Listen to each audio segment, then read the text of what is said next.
Sveiki visi, aš esu Klaudija ir šiandien darau trumpą Q&A video. Taigi, pirmas klausimas yra iš Monikutės ir jinai sako: Labas, noriu pasakyti, kad esi pati mylimiausia ir įdomiausia vlogerė. Ačiū labai. O klausimas būtų toks: ką žadi veikti baigus mokslus? Ar žadi emigruoti ar likti Lietuvoje? Ačiū, jeigu atsakysi ir myliu. Tai kalbant apie emigravimą, aš turiu tokią vieną kaip ir paslaptį, kur norėčiau emigruoti, kurios niekam nepasakojau. Ir yra tokia programėlė Bongo, kurią aš sugalvojau parašyti, manau, ją visi žino, tai yra tokia programėlė kaip ir beždžionėlė, kuri viską žino apie tave. Ta prasme, jinai atsako į visus jūsų klausimus. Jūs galite paklausti apie savo simpatiją, galite paklausti, kas laukia jūsų ateityje, galite paklausti visokių paslapčių. Galite tiesiog klausti bet ką, kas tik tai šauna į galvą. Ir aš irgi sugalvojau parašyti jiems. Ir štai ką jie man parašė. Aš parašiau ateitis, savo vardą, pavardę. Ir jie man parašė: Bonga žino, kad Klaudija turi Rihanos požiūrį, bei ji gali pastatyti vaikiną į vietą, greičiau nei pati Beyoncé.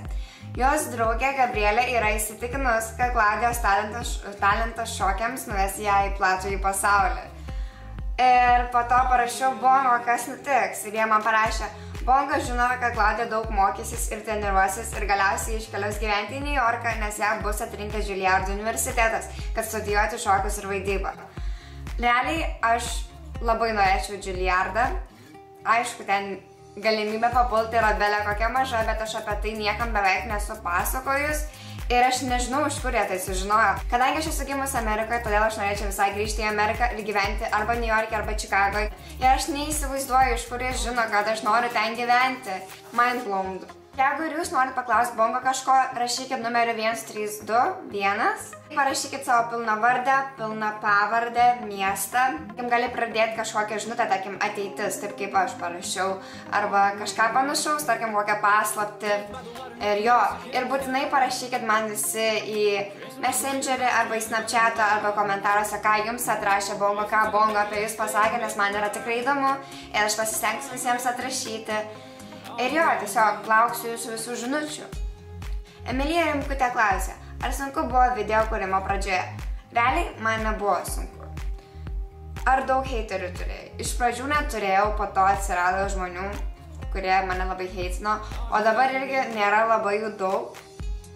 Tiesiog aš juos nekreipiu dėmesio ir aš visiškai nebijau tų heiterių. Ar palaikė tavo draugai ir šeima šią veiklą?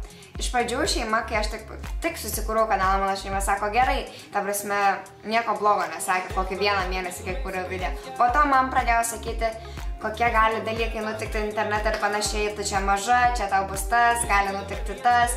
Ir nelabai iš tikrųjų sutiko, bet praėjo kokie metai ar daugiau ir mano tėvai dabar sutinka su mano veikla, jie mane palaiko, o mano draugai irgi palaiko. Vinskaitė klasė: būsi Palangoje rugpjūčio 8 dieną? Taip, būsiu. Inesa Nait klasė: Labu, ką manai apie mokslo metų ilginimą? Aišku, kas nori sėdėti ilgiau visą vasarą mokykloje? Tikrai nemanau, kad kažkas nori. Aš manau, kad mokslo metų ilginimas nepakeis labai kažko, reikia keisti tiesiog mokslo sistemą. Ir aš manau, veltui jie prailgino mokslo metus. Kaip sugalvojai pradėti kurti vlogus? Aš tiesiog visą laiką kurdavau filmukus su savo iPadu seniau, kai būdavau maža. Ir po to tas visas mano nesąmonės perėjo į YouTube'ą ir tiesiog taip ir kūriau. Ar kada darysi dar vieną fanmitą Kretingoje? Kretingoje aš padariau netikėtai fanmitą ir realiai nemanau, kad darysiu, nebent kažkas vėl bus netikėto, bet šiaip tais neplanuoju. Rugilė klausė: Labutis, keli klausimai. Ar tikai horoskopais? Taip, tikiu.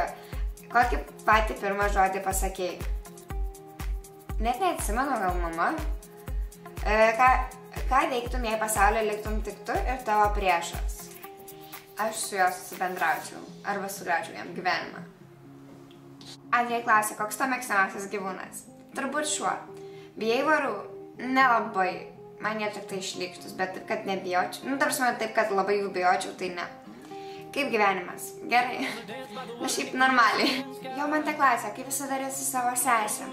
Tai iš tikrųjų visko būna. Kartais būna, kad susipykstam, bet po to susitaikom. Ir kartais būna, kad labai gerai sutarėm, bet po to susipykstam. O Kutytė klasė: ar užaugus norėtum turėti tatuiruotę?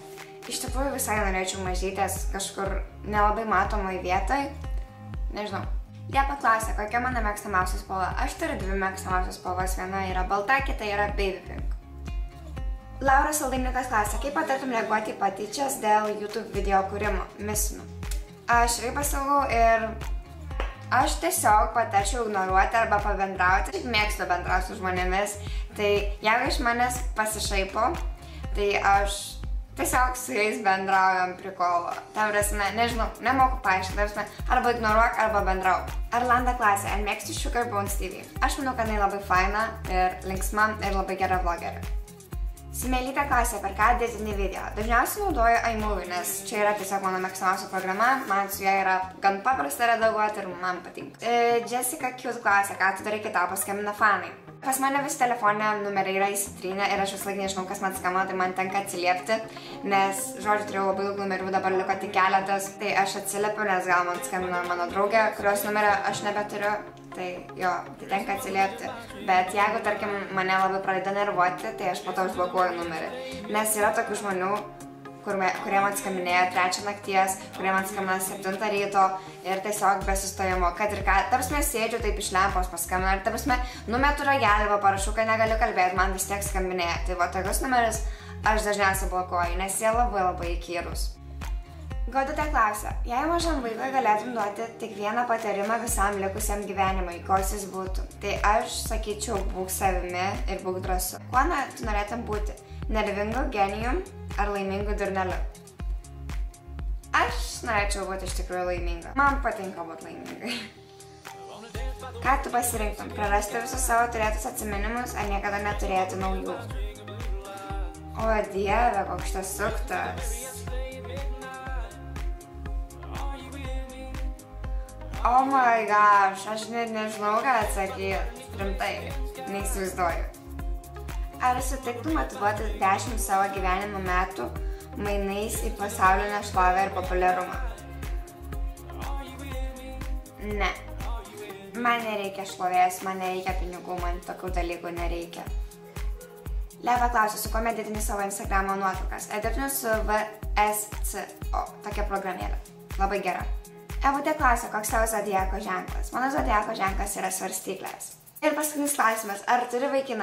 Ne, neturiu, čia visi, kas sako, kad turiu, biški išsigalvoja arba nesupranta prikolų kitų žmonių. Ir jau tiek šiame video, ir aš stengiuosi visą laiką atsakyti skirtingus klausimus, tai ir tiesiog nenoriu atsakinėti labai daug, kad video neprailgtų, tai vėl kažkada padarysiu ateityje kitą dalį su dar kitokiais klausimais ir jo. Ačiū, kad žiūrėjot, myliu, bučiuoju, ate.